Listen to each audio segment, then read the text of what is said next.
Esta semana, en Vaticano, descubrimos el papel del Vaticano en la configuración del futuro de la inteligencia artificial. En la Basílica de San Pedro nos unimos a la oración ecuménica en honor de los 21 mártires coptos y les presentamos el musical de Santa Bernadette de Lourdes, una producción que ha alcanzado un notable éxito en la Francia laica. Todo esto y mucho más, a continuación, en Vaticano.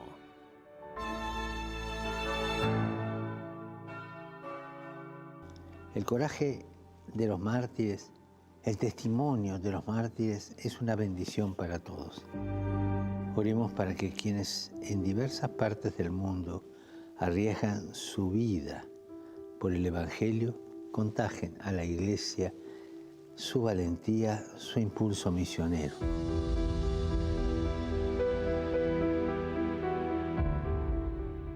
Y abiertos a la gracia del martirio.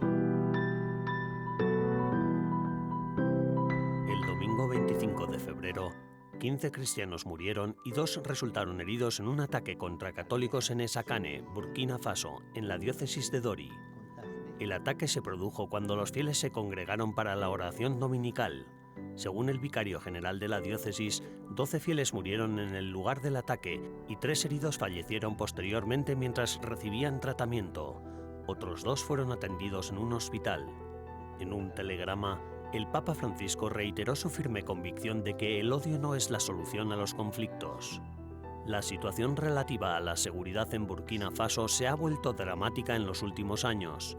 Los cristianos son el blanco particular de grupos terroristas inspirados en el extremismo islámico, afirma la Fundación Caritativa Pontificia Ayuda a la Iglesia Necesitada. Lamentan que la violencia en el país pueda considerarse parte de un conflicto más amplio que afecta a varios países de la región del Sahel, entre ellos Mali, Chad, Níger y Nigeria. Pero no queda ahí. La situación de los cristianos también está empeorando en otros lugares. 2 días antes del atentado terrorista de Burkina Faso, 6 religiosos y un sacerdote fueron secuestrados en 2 incidentes distintos en Haití. Los crímenes tuvieron lugar en la capital del país, Puerto Príncipe. Los miembros de la Congregación de los Hermanos del Sagrado Corazón fueron secuestrados cuando se dirigían a la escuela Juan 23, dirigida por la Orden. También raptaron a un profesor que iba con ellos. Ese mismo día, secuestraron a un sacerdote en Puerto Príncipe, justo después de decir la misa matutina. También se llevaron a unos cuantos fieles, pero estos fueron liberados el mismo día. Todas estas noticias lo demuestran. El llamamiento del Papa Francisco a la oración por los cristianos perseguidos, desafortunadamente, sigue de actualidad.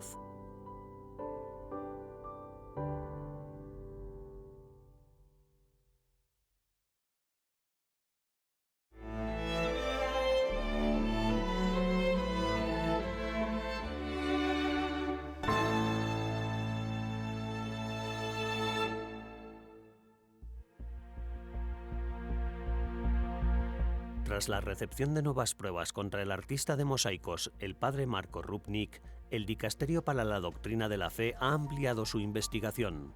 Este hecho coincide con una conferencia de prensa independiente organizada por 2 personas que afirman ser víctimas de Rupnik. Hace falta valor para denunciar al padre Marco Rupnik, un clérigo poderoso que ha sido protegido por las más altas instancias de los jesuitas y del Vaticano. 2 presuntas víctimas de abusos del mosaiquista Marco Rupnik hablaron públicamente por primera vez el miércoles 21 de febrero, detallando las tácticas que el exjesuita supuestamente utilizó para manipularlas y para exigir transparencia al Vaticano y una rendición de cuentas completa de los superiores jerárquicos que lo encubrieron durante 30 años. La italiana Gloria Branciani y la eslovena Marjan Kovac, antiguas hermanas de la ya disuelta comunidad de Loyola en Eslovenia, compartieron sus historias en una rueda de prensa en las oficinas de Roma del Sindicato de Periodistas Italianos, detallando los abusos espirituales, psicológicos y sexuales que sufrieron. Siamo molto felici con le sorelle di esserci ritrovate.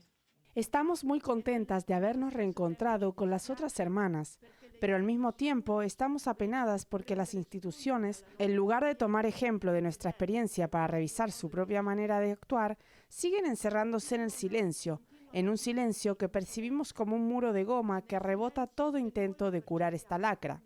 di gomma che rimbalza ogni tentativo di curare la situazione malsana. Tras enfrentarse a las críticas sobre la gestión del caso de Rupnik por parte de la Pontificia Comisión para la Protección de Menores en octubre del año anterior, el Papa Francisco decidió levantar la prescripción del caso de Rupnik.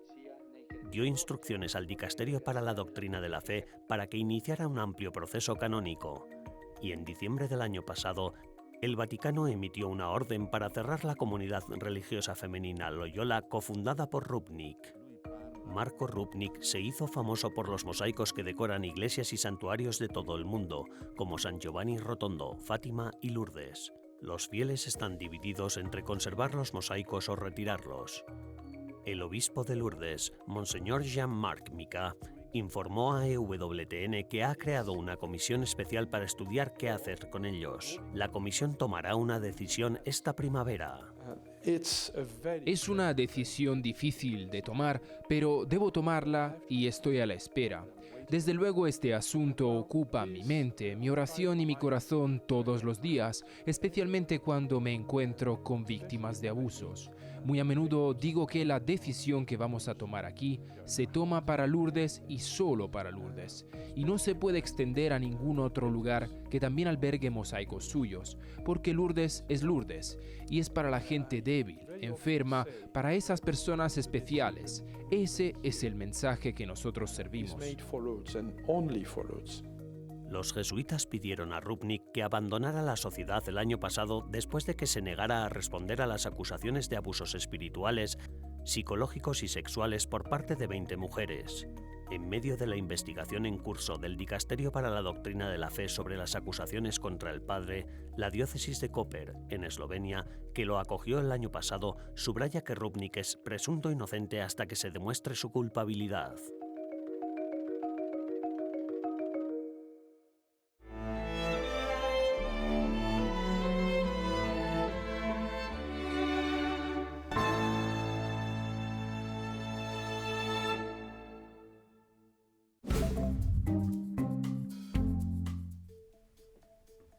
Hola y bienvenidos al programa Al Día del Vaticano de esta semana, las noticias más relevantes del Papa Francisco y el Vaticano. Una delegación de obispos alemanes se reunirá con representantes de los dicasterios vaticanos el próximo 22 de marzo para discutir el futuro del camino sinodal alemán. En un revés significativo para el proyecto del camino sinodal en Alemania, a pedido del Vaticano, los obispos alemanes no votarán sobre avanzar hacia el establecimiento de un consejo sinodal en su próxima asamblea plenaria. La Arquidiócesis de Colombo, Sri Lanka, está lista para comenzar el proceso de canonización de los cientos de fieles asesinados en el ataque terrorista del Domingo de Resurrección de 2019 en el país. La Arquidiócesis presentará la petición al Vaticano en abril, exactamente 5 años después de los ataques. En 2019, 8 terroristas suicidas atacaron 2 iglesias católicas, una iglesia evangélica, 3 hoteles de lujo y otros lugares, matando a cerca de unas 269 personas y dejando más de 500 heridos. El cardenal tanzano Protase Rugambwa tomó posesión de su iglesia titular Santa María en Monte Santo, una de las iglesias gemelas que se encuentra en la Piazza del Popolo de Roma. Una iglesia titular está dentro de la diócesis de Roma y se asigna a un cardenal, simbolizando el vínculo entre el cardenal y el papa y la comunión entre la iglesia local y universal. El Papa Francisco ha aceptado la renuncia del arzobispo polaco Andrzej Ziega, quien ha enfrentado alegaciones de ignorar casos de abuso en Polonia. Ni la Anunciatura Apostólica en Polonia ni la Oficina de Prensa de la Santa Sede proporcionaron una razón para la renuncia de Ziega. El arzobispo publicó una carta de renuncia de 2 páginas en la que se disculpó con sus hermanos sacerdotes, diciendo que renunciaba debido a un debilitamiento radical de su condición. El cardenal secretario de Estado, Pietro Parolin, advirtió contra la intervención militar de la Unión Europea en Ucrania. Al cerrar la ceremonia de entrega del Premio Internacional Economía y Sociedad, otorgado por la Fundación Centesimus Annus, Parolin dijo que la sugerencia del presidente francés Emmanuel Macron de que Europa podría enviar tropas terrestres a Ucrania abre un escenario aterrador. El cardenal agregó, sería ideal encontrar realmente una manera de que las dos partes comiencen a hablar y dialogar. Gracias por ver el Vaticano al día de esta semana. Giulio Capeche para EWTN Vaticano.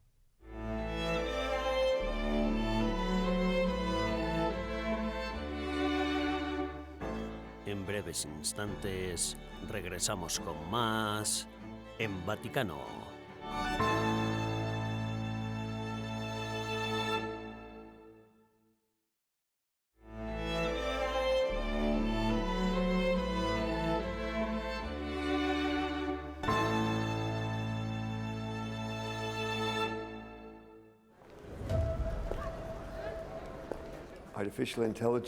La inteligencia artificial es igual que muchos inventos humanos, un potencial para el bien y para el mal.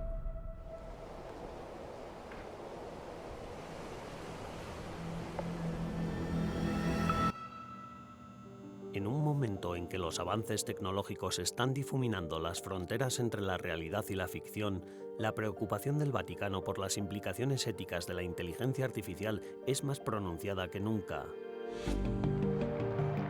El Papa Francisco, en su mensaje por la paz 2024, hizo especial hincapié en el uso de la inteligencia artificial como herramienta para la paz.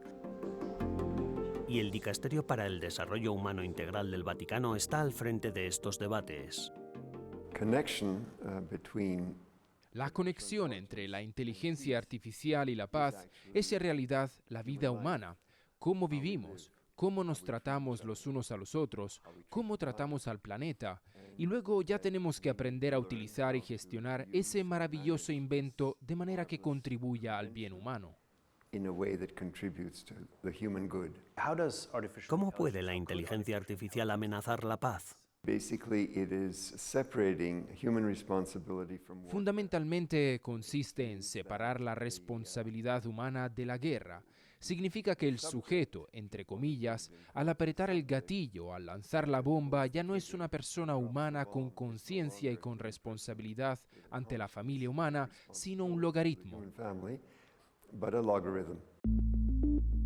Tras las reflexiones del cardenal Michael Czerny sobre el papel de la IA en la guerra, examinamos ahora de un modo más amplio el impacto social con una funcionaria del Vaticano, Emilce Cuda, secretaria de la Pontificia Comisión para América Latina.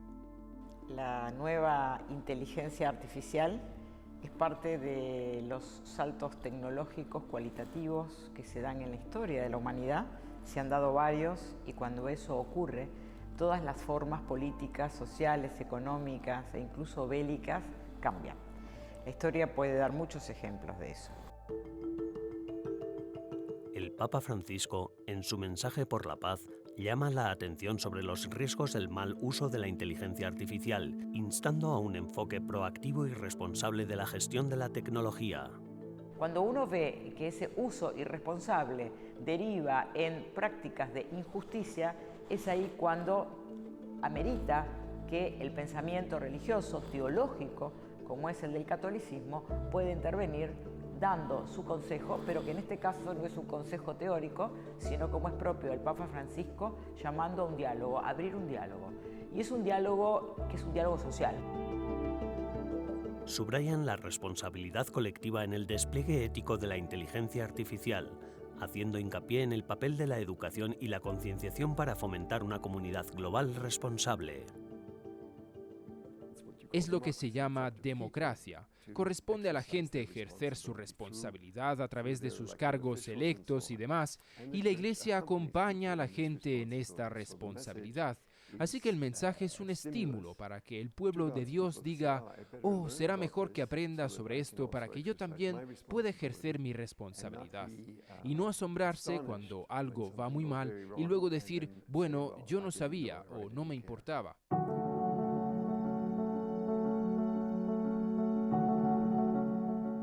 El período de preparación de la Santa Pascua puede ayudarnos a reflexionar y meditar, también sobre el uso de la inteligencia artificial y cómo podemos emplearla en favor de la paz.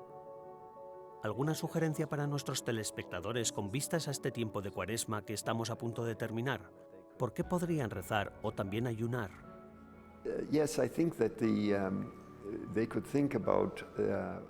Sí, considero que podrían pensar en cuáles son los obstáculos al pleno desarrollo humano de los que ellos son conscientes y rezar pidiendo la gracia que les ayude a superarlos, ya sean problemas cercanos o lejanos. Pedir a Dios que nos permita cooperar en su obra salvadora para que su pueblo, todo su pueblo, pueda vivir la vida para la que Él los creó o para la que Él nos creó.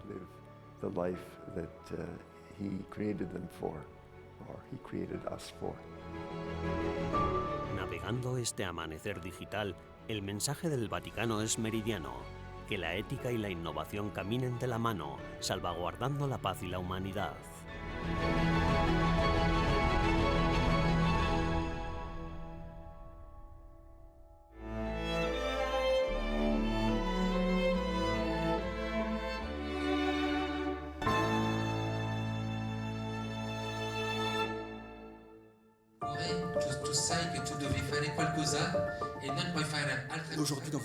Hoy, 21 nombres de personas muy desfavorecidas de una aldea desconocida en medio de la nada, a 250 kilómetros del Cairo, han sido mencionados durante una liturgia celebrada en el Vaticano. Solo Dios puede hacer algo así. Nos supera, somos instrumentos y Dios lo permite.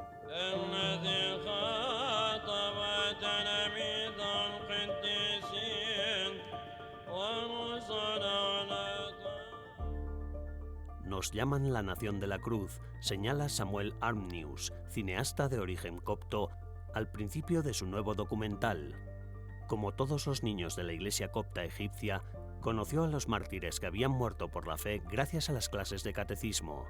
Ahora, la historia mucho más reciente de los mártires a manos del ISIS se ha añadido a la histórica lista. Fue hace 9 años, el 15 de febrero de 2015, cuando 20 cristianos coptos ortodoxos, en su mayoría egipcios, y un cristiano protestante ganés fueron decapitados por miembros del ISIS en una playa de Libia.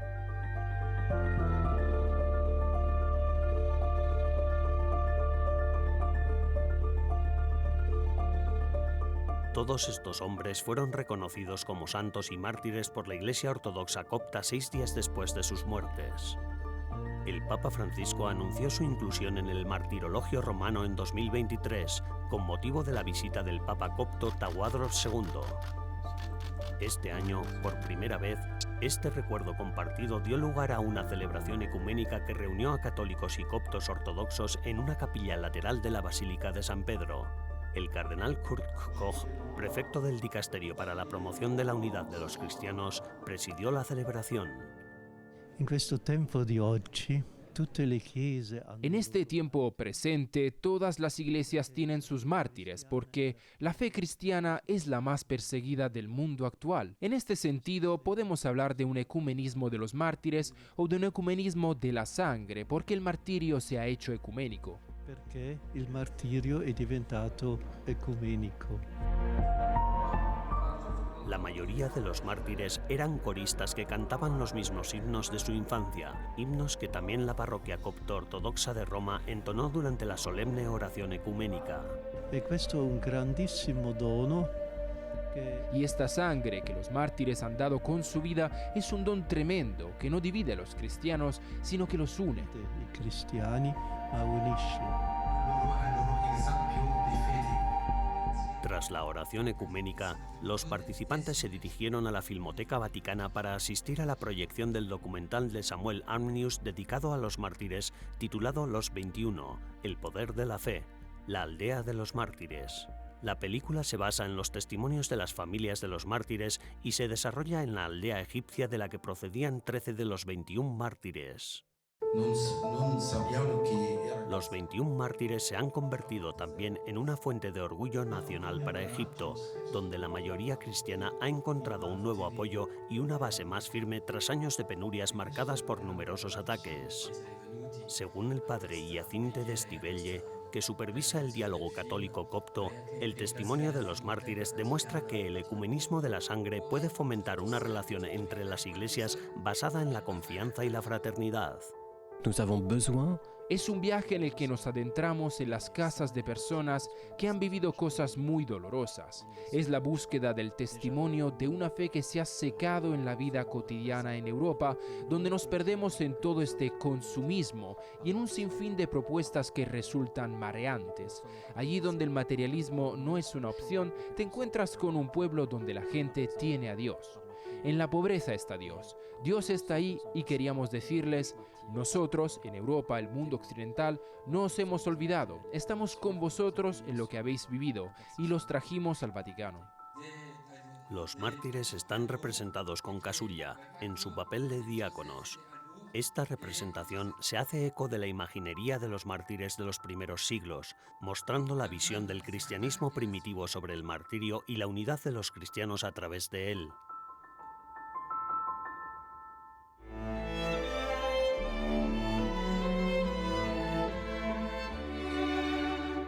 Tras una breve pausa, regresamos con más en Vaticano.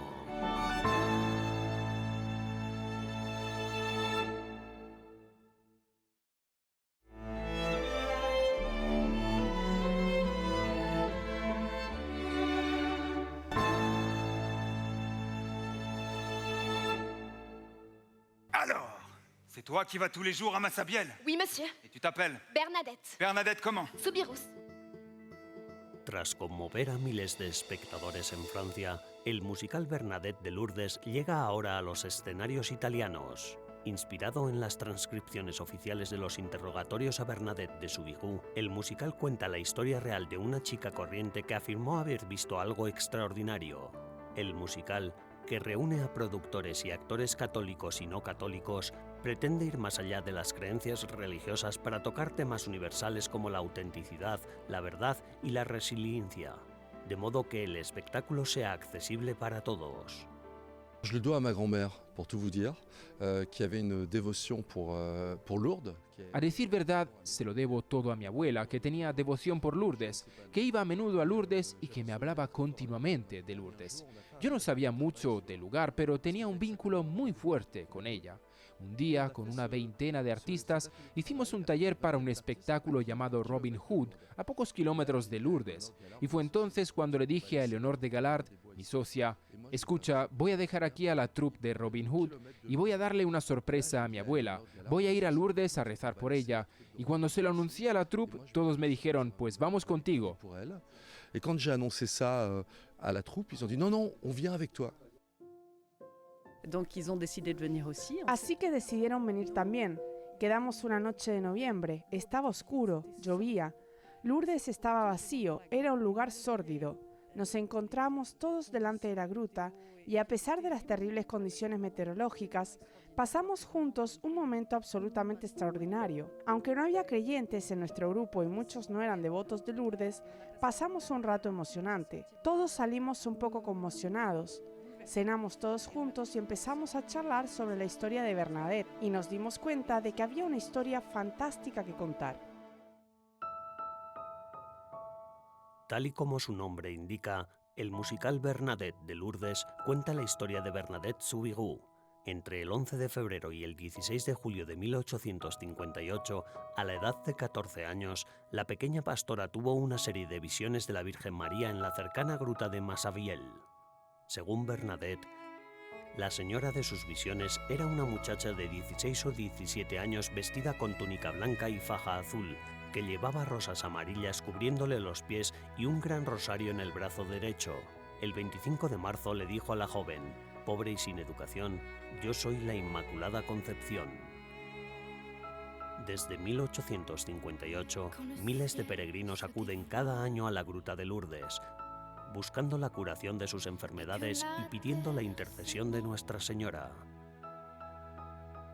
A pesar del ferviente entusiasmo de los productores, el musical tuvo que hacer frente a importantes impedimentos.